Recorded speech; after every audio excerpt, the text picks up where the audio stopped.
Joining me right now is House Majority Whip Steve Scalise, Republican congressman from Louisiana. He sits on the Energy and Commerce Committee. Good to see you, Congressman. Thanks very much for joining me this morning.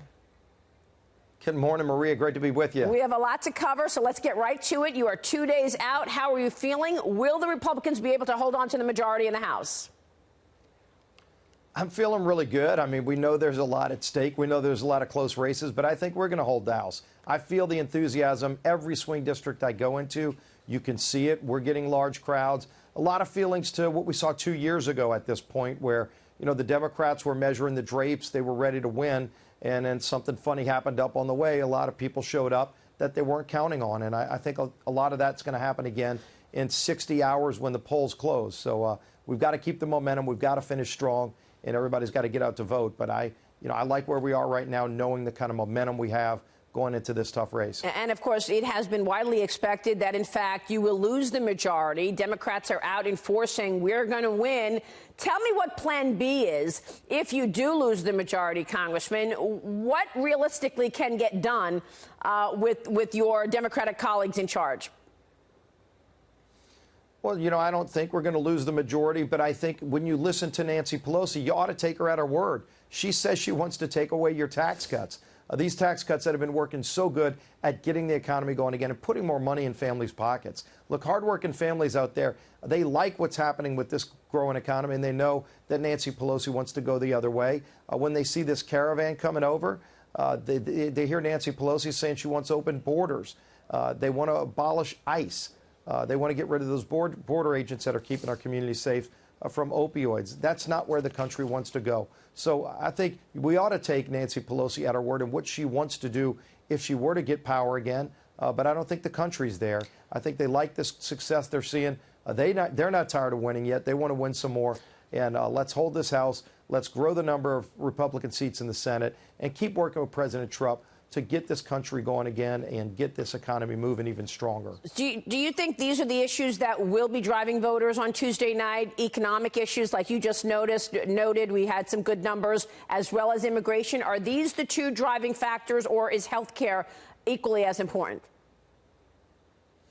Look, this growing economy is still the top issue. Democrats have been trying to mislead people about health care. Go read our bill. We actually protect people with pre-existing conditions in multiple different ways. The same people that lied and said if you like what you have, you can keep it. The same people that lied and said if you're going to see premiums go down under Obamacare, those same people are lying again about health care. Surprise. Right before an election. I think people see through that. They want national security. They want a strong America. They don't want to see, look, we're a great, rich nation of immigration. We're a country that lets more than 1 million people into our country every year legally. I mean, by the way, no one's even close in second place to America. Yet we are a nation of laws, and people want to see our border secure. They don't want to see thousands of people just saying, we don't care about your laws. We're coming in anyway. They're glad that President Trump is standing up saying, we're going to secure the border of this country. Let's keep growing the economy.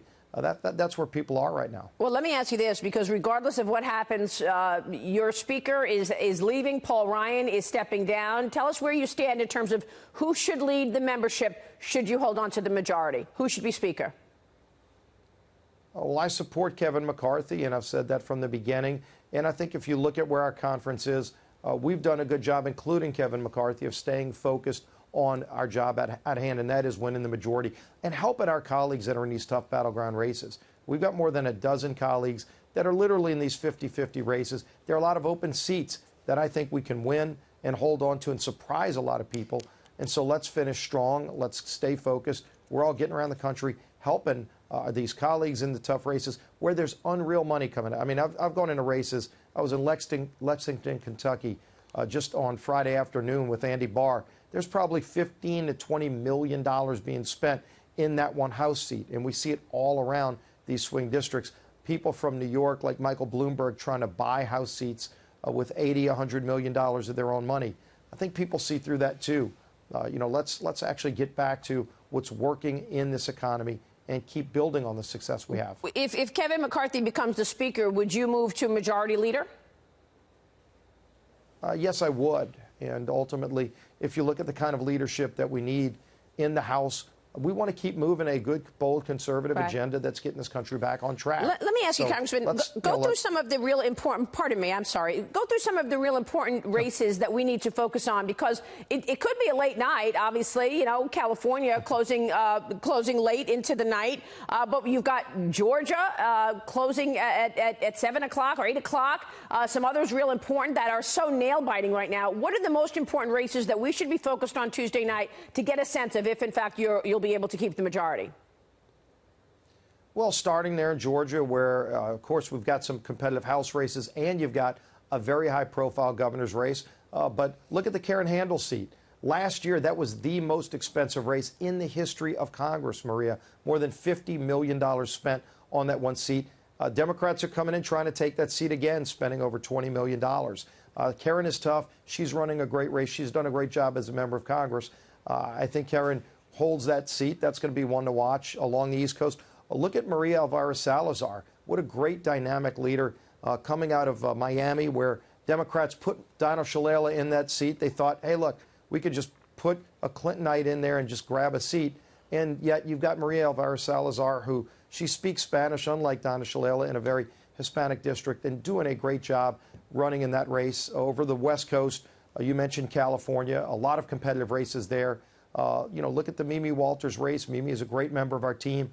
They're spending tens of millions of dollars there. And then you go to the Ed Royce seat. Ed's retiring. Young Kim, great candidate on the Republican side. And I think we can surprise a lot of people by holding that seat. So all across the board, you're seeing a lot of tough races, big high-profile races like in Florida, where the president was last night, getting record crowds. Look, you're still seeing record crowds of people going to see Donald Trump when he comes to speak as president, and literally 10,000 plus people waiting outside in these big high-packed arenas. Right. Well, we're going to be talking with Ron DeSantis coming up in the program about Florida in that gubernatorial race. It's good to see you, Congressman. We'll be watching. Thanks very much. A lot of enthusiasm. Let's go win Tuesday night. Thanks, Maria. Good to be with you. Congressman Steve Scalise joining us.